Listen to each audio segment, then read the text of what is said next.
पश्चिम बंगाल के हावड़ा के पास रेल हादसा। सिकंदराबाद शालीमार सुपरफास्ट एक्सप्रेस का इंजन और 2 बोगी पटरी से उतरे। सुबह करीब 5:30 पर हुआ हादसा। 1 से 2 यात्रियों को हल्की फुल्की चोट आई है। जांच में जुटा है रेलवे प्रशासन। महाराष्ट्र के रण में आज उतरेंगे पीएम मोदी। 2 जनसभाओं को संबोधित करेंगे। पीएम मोदी की पहली रैली दोपहर 12 बजे अकोला में और दूसरी रैली दोपहर 2 बजे नांदेड़ में होगी। सीएम शिंदे और डिप्टी सीएम देवेंद्र फडणवीस भी होंगे शामिल। नासिक की रैली में पीएम ने एमवीए को दी चुनौती। कहा, कांग्रेस नेताओं और उनके युवराज से वीर सावरकर की प्रशंसा करवाएं। पीएम ने शिवसेना संस्थापक बाला साहब ठाकरे की तारीफ की। कहा, कांग्रेस कभी भी शिवसेना संस्थापक की प्रशंसा नहीं करती। महाराष्ट्र के डिप्टी सीएम देवेंद्र फडणवीस आज धुआंधार प्रचार करेंगे। चंद्रपुर, वाशिम और छत्रपति संभाजी नगर में 4 रैलियां करेंगे। केंद्रीय मंत्री नितिन गडकरी आज महाराष्ट्र में करेंगे प्रचार। 5 रैलियों को संबोधित करेंगे। कांग्रेस अध्यक्ष मल्लिकार्जुन खड़गे आज नागपुर में करेंगे प्रेस कॉन्फ्रेंस। उससे पहले बाबा साहब अंबेडकर से जुड़ी दीक्षा भूमि जाएंगे। शिवसेना उद्धव गुट के नेता और हिंगोली से पूर्व सांसद सुभाष वानखेड़े को उद्धव ठाकरे ने पार्टी से निकाला। पार्टी विरोधी गतिविधियों के चलते हुए निष्कासित। नागपुर की रैली में देवेंद्र फडणवीस ने कांग्रेस पर झूठा नैरेटिव फैलाने का आरोप लगाया। कहा, राहुल ने आरक्षण बंद करने की झूठी बात फैलाई। कुर्ला की रैली में अकबरुद्दीन ओवैसी का राहुल और उद्धव पर हमला। पूछा, क्या उद्धव ने राहुल को सावरकर की आइडियोलॉजी मानने के लिए मना लिया है। बीजेपी नेता नारायण राणे का उद्धव ठाकरे पर निशाना। कहा, उद्धव ने एक सभा में बोला कि बकरीद की इजाजत नहीं देनी है तो दिवाली के कैंडल भी उतार दीजिए। अगर बाला साहब ठाकरे होते तो गोली मार देते। पुणे में सीएम एकनाथ शिंदे प्रकाश अंबेडकर से मिलने पहुंचे। सीएम ने राजनीतिक मुलाकात से किया इनकार। कहा, स्वास्थ्य की जानकारी लेने गया था। बीजेपी अध्यक्ष जेपी नड्डा भी आज झारखंड में करेंगे प्रचार। पलामू और रामगढ़ कैंप में मांगेंगे वोट।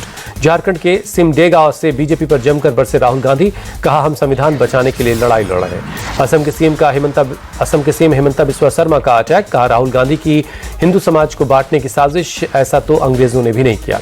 केंद्रीय मंत्री धर्मेंद्र प्रधान बोले, इंडिया गठबंधन ने झारखंड को बर्बाद किया, प्रदेश के बजाय अपने नेताओं का विकास किया। झारखंड की संस्कृति और पहचान की रक्षा के लिए बीजेपी की जरूरत है। केंद्रीय मंत्री धर्मेंद्र प्रधान का बयान।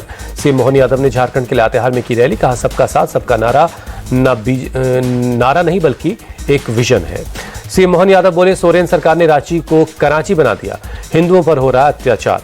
यूपी के सीएम योगी आज उपचुनाव के लिए फिर करेंगे प्रचार। अलीगढ़, मैनपुरी और कानपुर में रैली को संबोधित करेंगे। यूपी के उपचुनाव के लिए सीएम योगी की ताबड़तोड़ रैलियां। मुजफ्फरनगर से दिया नारा, जहां दिखे सपाई वहां बिटिया घबराई। मुरादाबाद में बोले सीएम योगी, सपा की सरकार में भर्तियों में होता था खिलवाड़, अब अपराधियों को सीधे जेल होती है। सपा चीफ अखिलेश यादव का बीजेपी पर तंज। कहा, प्रतिशत में समझो तो 100 की 100 बीजेपी उपचुनाव में हार रही है 9 की 9। आचार्य प्रमोद कृष्णम ने धारा 370 का किया समर्थन। कहा, अब कोई कुछ भी कर ले, 370 की वापसी नहीं हो सकती। वो जमीन में इतने नीचे दब गया है कि उसे वापस नहीं लाया जा सकता। आचार्य प्रमोद कृष्णम की धारा 370 को लेकर राहुल गांधी पर निशाना। कहा, राहुल जी अपना रुख साफ करें कि वो इसके समर्थन में है या खिलाफ। उत्तराखंड स्थापना दिवस है आज। यूपी सीएम योगी ने ट्वीट कर उत्तराखंड के लोगों को बधाई दी।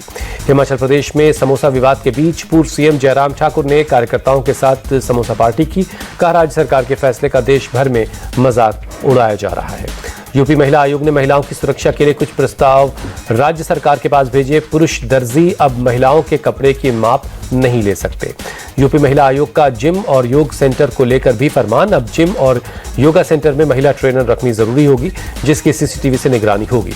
आरजीकर मेडिकल कॉलेज घटना के 3 महीने पूरे होने पर न्याय की मांग को लेकर डॉक्टर फिर कोलकाता में सड़कों पर उतरेंगे। कॉलेज स्ट्रीट से धर्मतल्ला तक जुलूस निकालेंगे। दिल्ली के कर्तव्य पथ इलाके में बहुत खराब श्रेणी में पहुंचा प्रदूषण। 391 दर्ज हुआ एक्यूआई। जहरीली हुई दिल्ली की हवा, कई हिस्सों में देखी गई स्मॉग की चादर। एक्यूआई बहुत खराब श्रेणी में है। 343 दर्ज किया गया एयर क्वालिटी इंडेक्स। दिल्ली के एम्स इलाके में भी खतरनाक स्तर पर है प्रदूषण। 343 दर्ज हुआ है एक्यूआई। दिल्ली के अक्षरधाम इलाके में भी सांस लेना हुआ मुश्किल। पूरे इलाके में स्मॉग की परत देखी गई। मुंबई में बढ़ा प्रदूषण। बांद्रा इलाके में आसमान में छाई धुंध, विजिबिलिटी काफी कम हो गई है। छत्तीसगढ़ के दुर्ग में पुलिस और बदमाशों के बीच मुठभेड़। एनकाउंटर में हिस्ट्री शीटर अमित जोश ढेर। 35 से ज्यादा मुकदमे दर्ज थे। यूपी के फिरोजाबाद में आगरा लखनऊ एक्सप्रेसवे पर सड़क हादसा। एक खड़े ट्रक में पीछे से टकराई बस। 5 की मौत, कई लोग जख्मी हैं।